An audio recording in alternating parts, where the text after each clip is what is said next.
Welcome to this episode of the Manager Track podcast. If you're either in that category of people who thinks that emotions get in the way of achieving results, or if you fall into the category of people who are very empathic and sometimes have a hard time either having the tough conversations, delegating work when we realize other people already have a full plate, or if generally conflict is difficult and you'd like to just maintain harmony no matter what.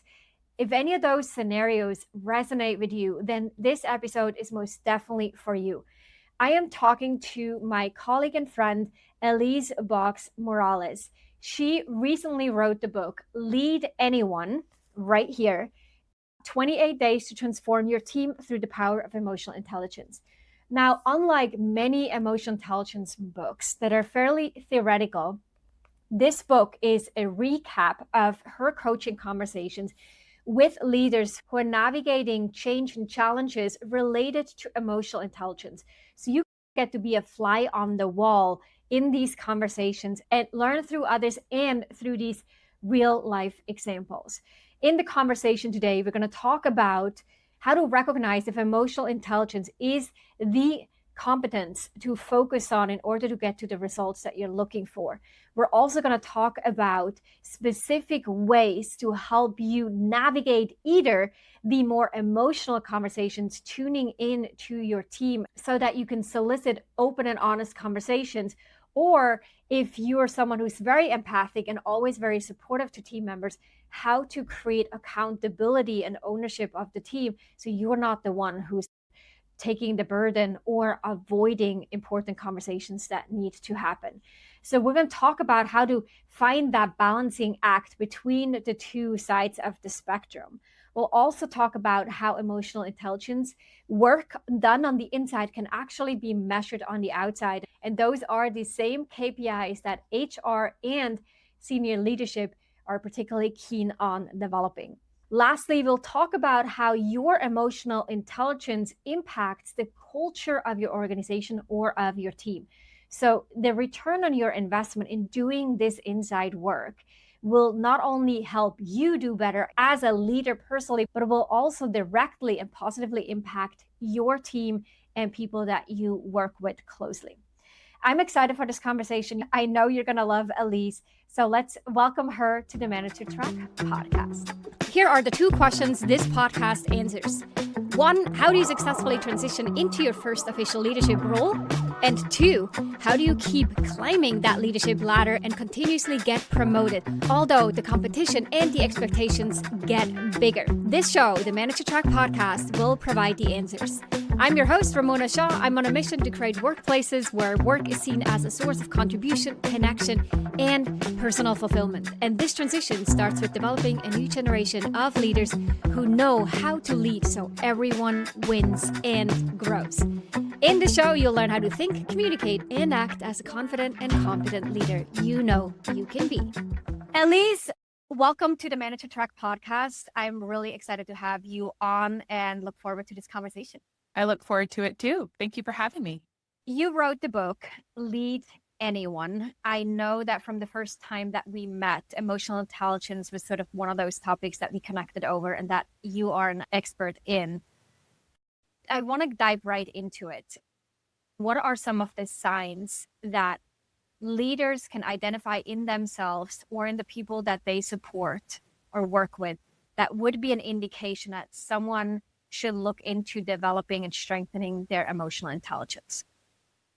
Well, you call me an expert, but I want to make it clear from the beginning that this is a lifelong journey for all of us. So I'm continually learning to be more emotionally intelligent as well. But I've just seen it make such a huge difference for leaders and the influence that they're able to have with those that they lead.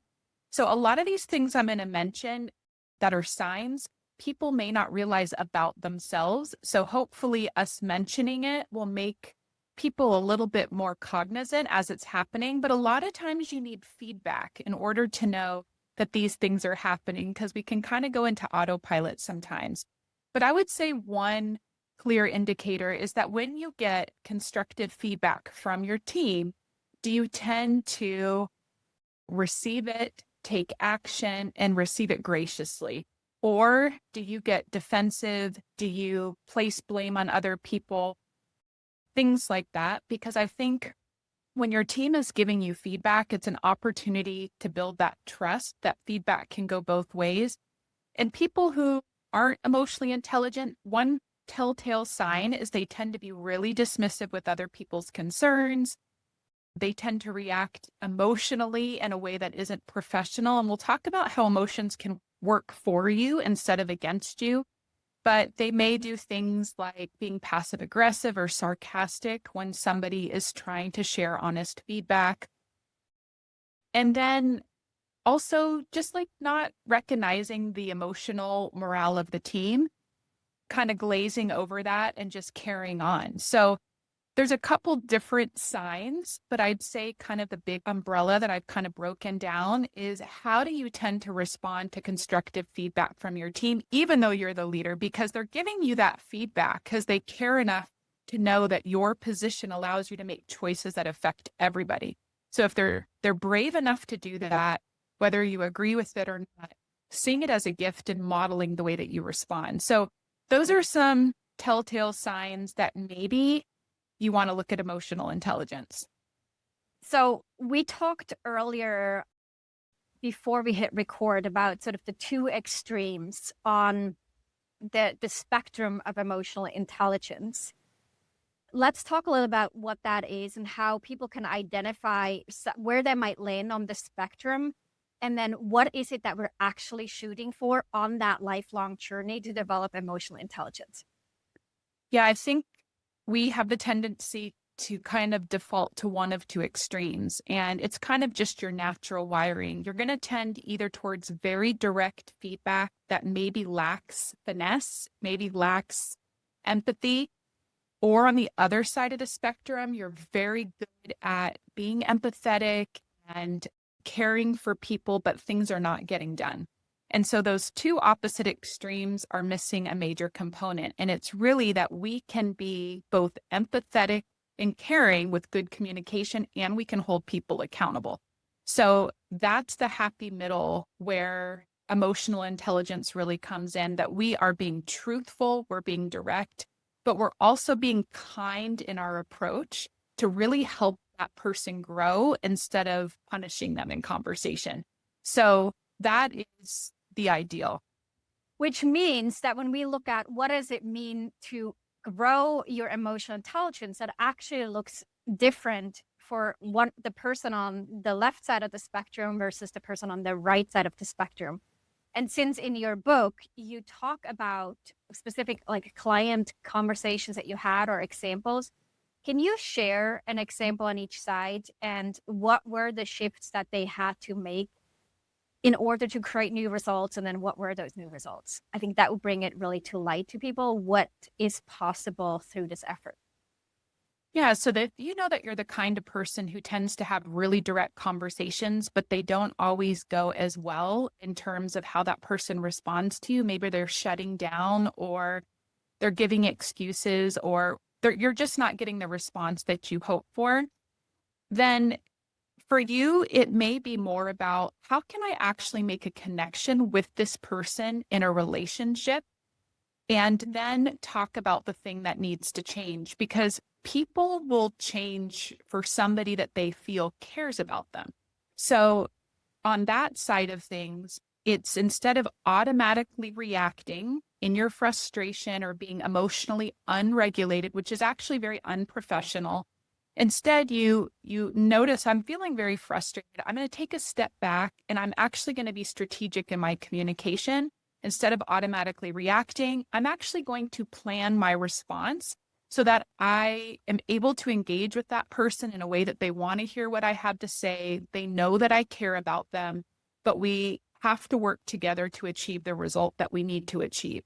That would be something that that person would do. So an example of that I can think of is I worked with a CEO out in Colorado, and his style was that style. And he got to the point where everybody on his executive team wanted to quit because they felt that it was a toxic style of leadership. They felt that they couldn't make mistakes without being shamed in front of the team. They felt that his emotions ran him instead of him mastering his emotions. And it just ultimately, what that approach can do is create a lack of psychological safety. And when people don't feel safe, they're not going to engage in the way that they're capable of, and they're not going to perform. And then you have retention issues, and we don't want any of that. So, what we really worked on together is just the ability to, when you feel that emotion rise up, which is totally valid to be frustrated with certain things, that instead of reacting in the moment, you kind of take a step back and say, okay, I need to be strategic in the way that I'm communicating with this person. Instead of just coming down on them, I need to ask them questions like out of curiosity to help me understand why maybe the particular issue is happening. You know, I noticed that 3 deadlines have been missed. I'd like to hear from you what's going on so I can gain insight into how I can help you solve it, how we can work together to resolve it. That opens up a door for collaboration. The person feels safe. They feel like you're on their team.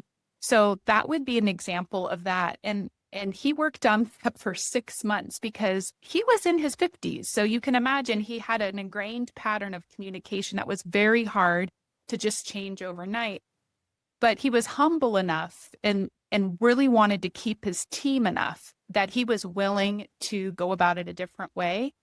And what was really great to see is that his team immediately responded to his willingness to learn, and they had a lot of grace for him. So before they didn't want to tolerate him another minute, but as they saw him growing, they also realized that there was things they needed to grow in. They started to mirror back his growth by focusing on their own growth and their side of the equation that was contributing to some of his stress. So at the 6-month mark, what I can say is after working through that, his entire executive team stayed. And they not only stayed, but there was a new sense of camaraderie, collaboration, and trust that they had never experienced before. So that's an example on the extreme end that way.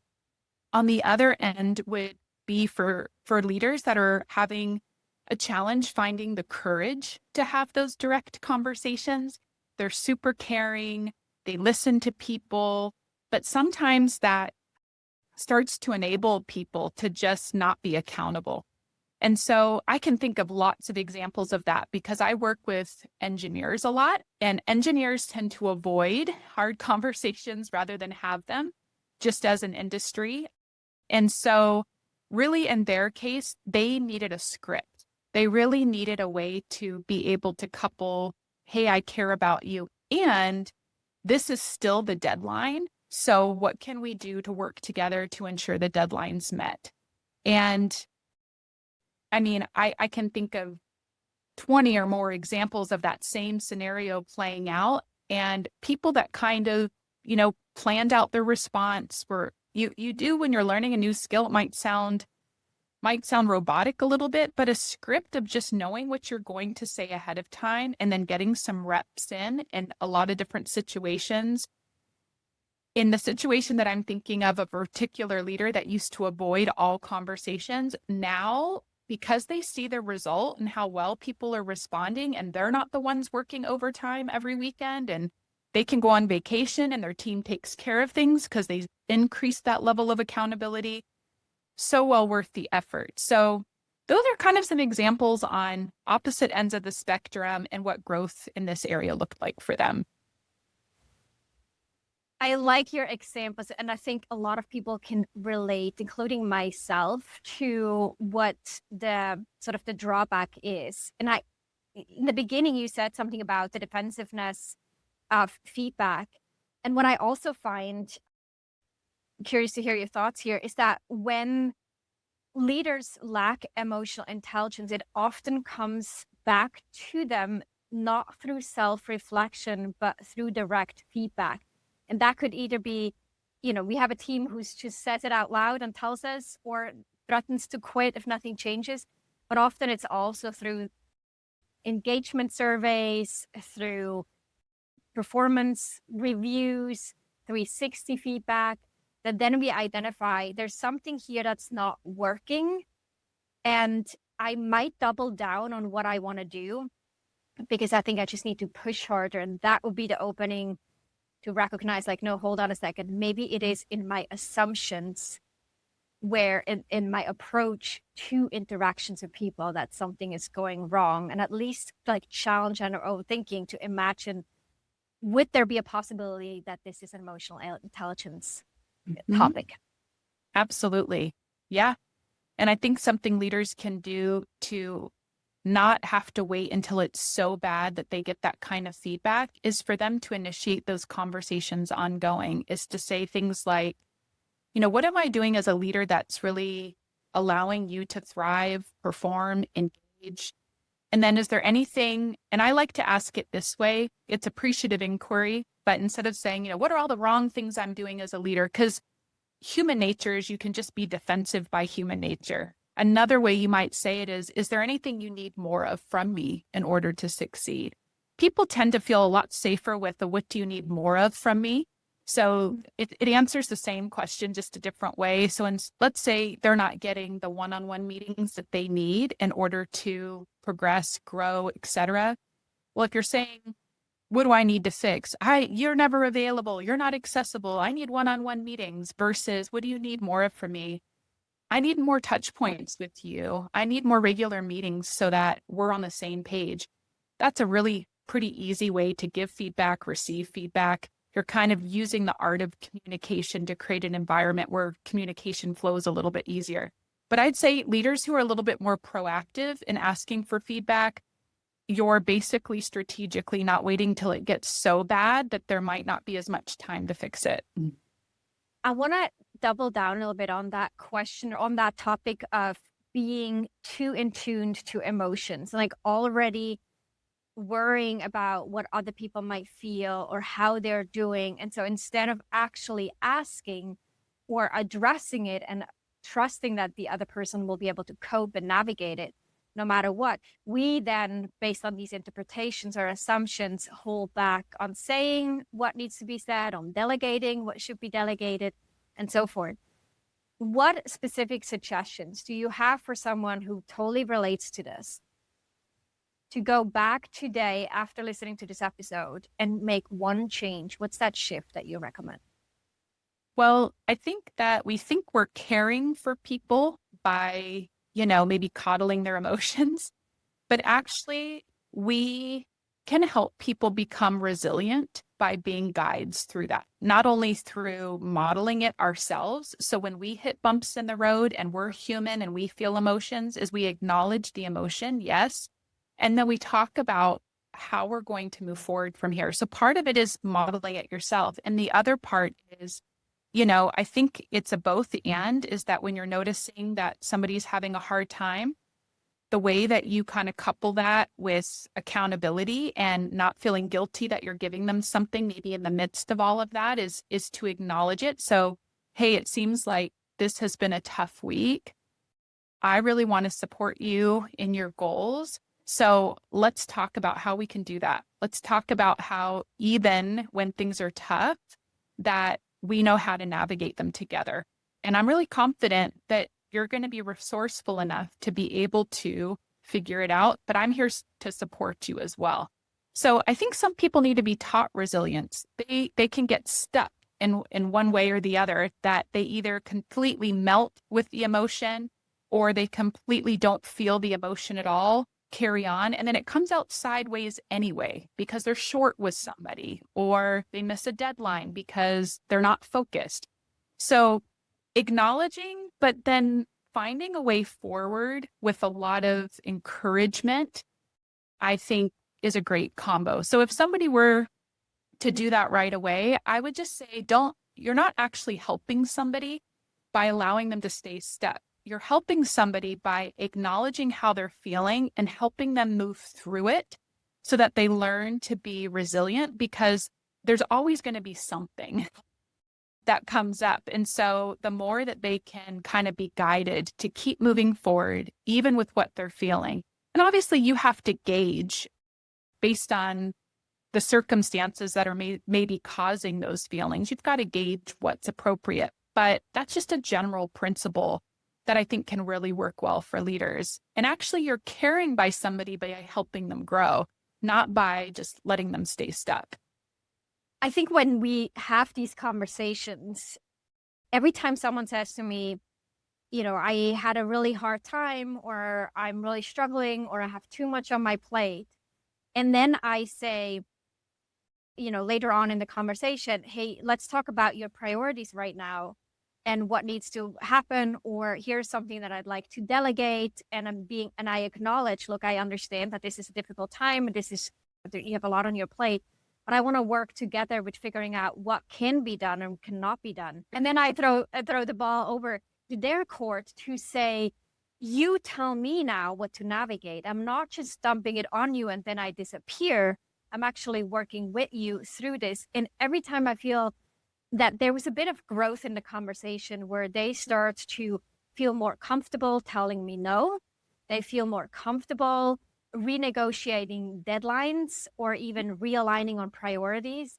And that's ultimately, as a leader, that's what I want. I want them to tell me what's doable and what's feasible, not to just say yes and then go back and feel depleted and feel that I mistreated them in some way or that I overburdened them, but instead that we can have that open dialogue. Yes, Yeah. that's perfect. Well, but for a long time, I felt that need to sort of take things on. And I see this now all the time in conversations with leaders who are very empathic, that there is this tendency to assume what other people are capable of. And they may actually be totally right. It's not to say you're wrong. That's actually probably right. But by not having the conversation, it misses out on that opportunity for open dialogue and collaboration and for them to learn to say no to me. Mm-hmm. And I've been in situations where I was working with someone who did not want to say no. And I remember saying, I need you to say no to something because I knew it wasn't going to all happen, or it wasn't going to turn out well, or it wasn't going to be like what they wanted it that week to look like. And then once I gave them almost the mandate or the permission to say no, we started to have that conversation. And through that experience, it kind of opened up this new way of communicating together where they felt more comfortable of saying no, because they realized it was a bit of an expectation I had that they would tell me honestly and not behind my back what's right and what's wrong.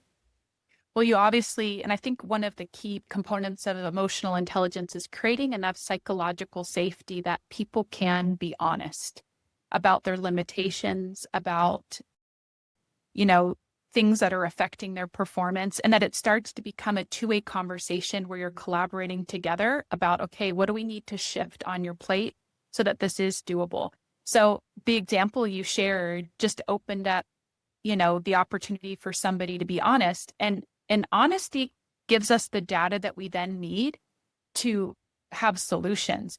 When we don't create psychological safety by flying off the handle or making assumptions or coming down harder instead of trying to find the root cause behind people's performance issues, what we end up doing is robbing everybody of the opportunity to actually get the data needed to solve problems. So this type of approach isn't soft in the sense that it's circumventing results. It's actually creating an environment where the root cause of issues can be discovered because it's safe.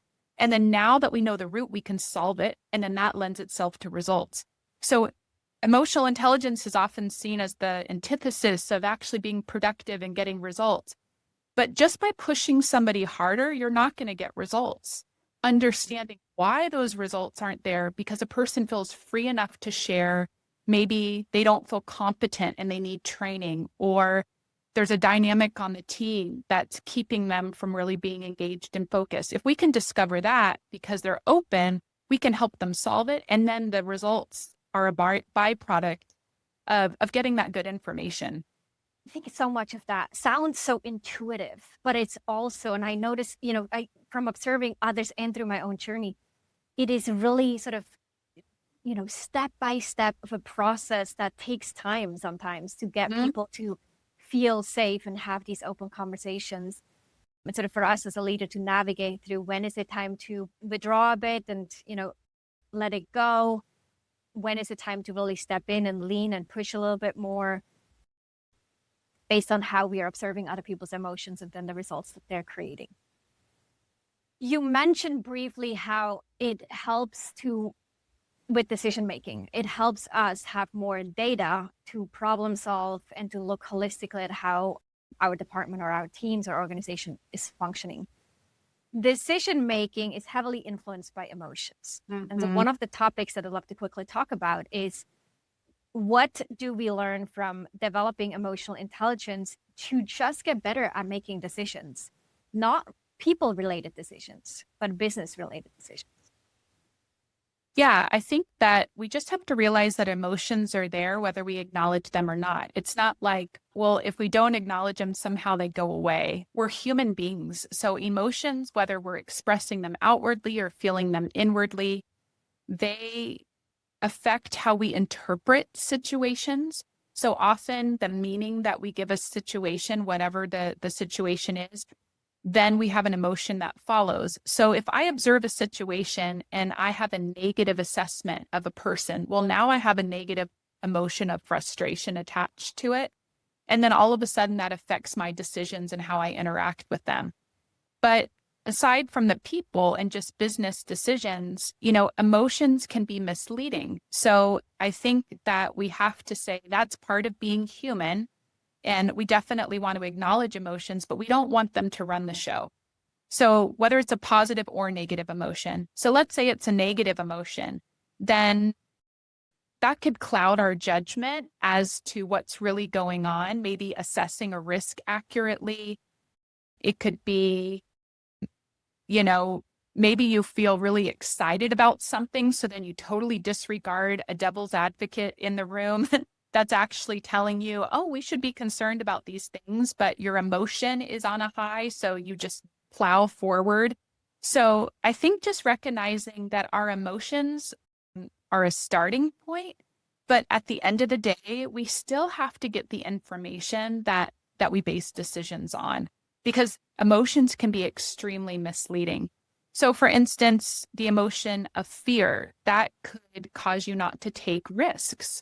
But if you actually looked at the data concerning the risk you wanted to take, or conferred with people who have taken similar risks and actually weighed the facts in terms of a decision, then maybe fear wouldn't have to make that decision for you. It would be facts and logic that make the decision for you. Or maybe you have another kind of fear that causes you to micromanage, because you think that, somebody's not going to do it the way that you're going to do it, and it's going to leave a bad impression with clients and you might lose client work.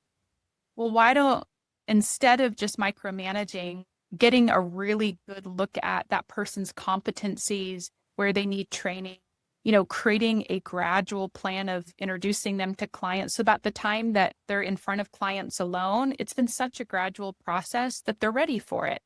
So those are cases where emotions can cloud decision-making, and why it would be important to not let those dictate what you do, but instead to actually get the facts. We do a lot of assuming. It's just human nature, because there's so many things that happen in a day that we're giving meaning to. But our meaning is based on our experiences, our triggers, our filters, and our values. It's not always based on reality. So before we make a decision, when we're feeling a strong emotion, whether it's positive, like I'm so excited about this and I want to plow forward, or I'm very fearful and I don't think we should do this. When you're feeling those strong emotions, is to say, I think I'm making some assumptions here. I think I need to get the facts, and then let the facts inform my emotions, because the facts can actually change your emotions. When you get the right data, a different emotion will follow, and you want to be kind of making decisions with emotions that are more peaceful, that are more calm, that are more grounded, things like that. Is there a exercise or some kind of mental model that you use to get the emotions out of the equation and start with the facts, or orient yourself around facts? Well, there's kind of like a common kind of automatic story that we go through, or I should say stages we go through when we react to something. So let's say there's something that you want to have a different reaction to. You realize that your reaction is unreliable or ineffective or whatever it is. You cannot self-will a different reaction because there's things before that you have to look at that will dictate however you respond or react. So the first thing is, let's say you get triggered by something. What is the story or meaning you're giving that situation? So let's say that somebody, comes in late every single day, and that really triggers you because you have a value of, being on time and respectful of people's time. And you don't know anything about why that person's late. You just make the assumption that they don't care about people's time. So the event is they're late. The trigger or the trigger and the event are one and the same. Your story about it is that they don't care about people's time. Well, what emotion is likely to follow from that? Probably a lot of frustration. So when you're frustrated, what are you probably going to do? You're probably going to make sarcastic remarks. You're probably going to roll your eyes. You're probably going to sigh, or you might even make a comment. So if you're wanting to go through an exercise where you start to challenge the way you're reacting to things, it would be to start with, I need to get the facts about what's actually going on with this person being late, because if I change that story, then my emotion will follow differently. My response will follow differently. So let's say you sit the person down and you say, hey, I've noticed, the last 3 meetings that you've been 10 minutes late. And, I'd really like us all to be on time. And so I'm wondering for you, what seems to be the obstacle to arriving on time for you? And you don't make any assumptions about their character. You just address the behavior. And they may say something to you like, this past month, my wife used to drop off the kids at school, but now I'm dropping the kids off at school. And I can't always predict how long I'm going to be in that long line. And I either make it on the dot or I'm like 10 minutes late.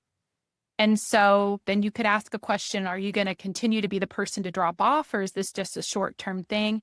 I think I'm going to continue to be the person. Okay, so maybe we need to regroup with the group and see if we can start 15 minutes later so that everybody can be in the meeting. You just problem solved because you got the data. So I think like that exercise of going through what's the trigger, what's the story, what's the emotion, what's the reaction. So now we revisit, I need to get the facts so that the story could potentially change. The emotion then to follow could change. My response is now different. And I think these are just things to be aware of every day, because I would just say that in general, as human beings, we make a lot of assumptions and we don't really take the time to ask the clarifying questions that would actually give us the information to change the story, which then ultimately could change our response. Yeah, and how many times did we react to something and then learned that the story was not what I thought the story was? Yeah. Except for this time, we're trying to do it before we initiate the conversation.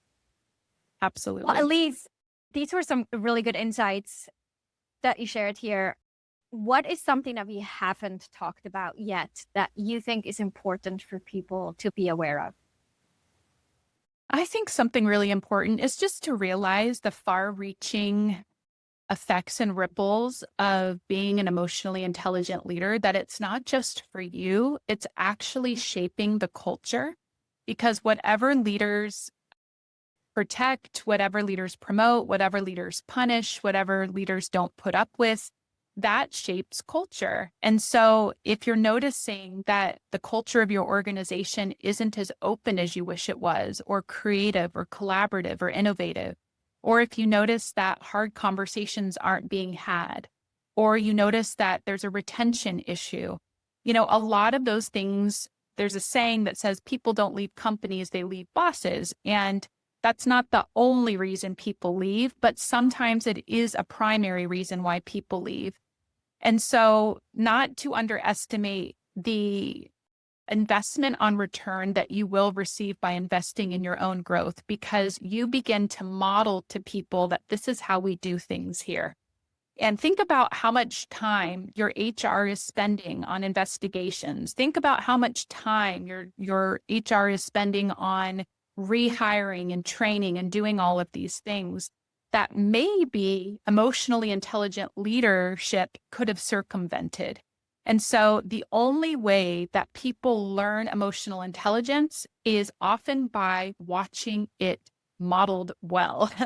When they can see an image of somebody handling a very stressful situation with calm, they now can emulate that. They see it and now they emulate it. Just like kids, they learn from their parents how to respond to situations, or how we look at the flight attendants with turbulence and we see that they're calm, so that we say it's okay for me to be calm because they know what they're doing, hopefully. So all that to say, a lot of what gets focused on in organizations are the things that seem to have a very measurable and tangible return. And so sometimes we don't focus on these things because we think that they're not measurable or tangible. But the work you do on the inside to become emotionally more intelligent, the way it's measured on the outside can't be underestimated in terms of the culture that you're creating. And 3 areas that I always see get better with leaders that work on this particular skill are engagement, performance, and retention. Those are the 3 areas that if you were to measure year to year with emotionally intelligent leadership being worked on, you would see a correlation. Engagement, performance, and retention. Mm-hmm. I mean, these are the 3 KPIs that HR is paying attention to. Right. Thank you so much. Again, I really enjoyed reading the book, and especially for someone who sort of likes to be a fly on the wall in conversations and learn through conversations that other people have or mistakes that other people make. If you resonate with this kind of style, you're going to love this book. Elise, thank you so much for being on the Manager Track podcast. We will link to the book as well as your website in the show notes. It's been just such a pleasure being a colleague of yours and seeing the work that you do sort of from afar, but also up close at times. Elise, thanks for being on the podcast. Thank you, Ramona. If you enjoyed this episode, then check out 2 other awesome resources to help you become a leader people love to work with. This includes a free masterclass on how to successfully lead as a new manager.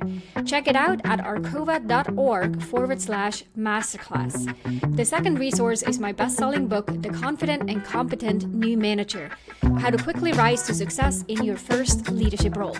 Check it out at arcova.org/books, or head on over to Amazon and grab your copy there. You can find all those links in the show notes down below.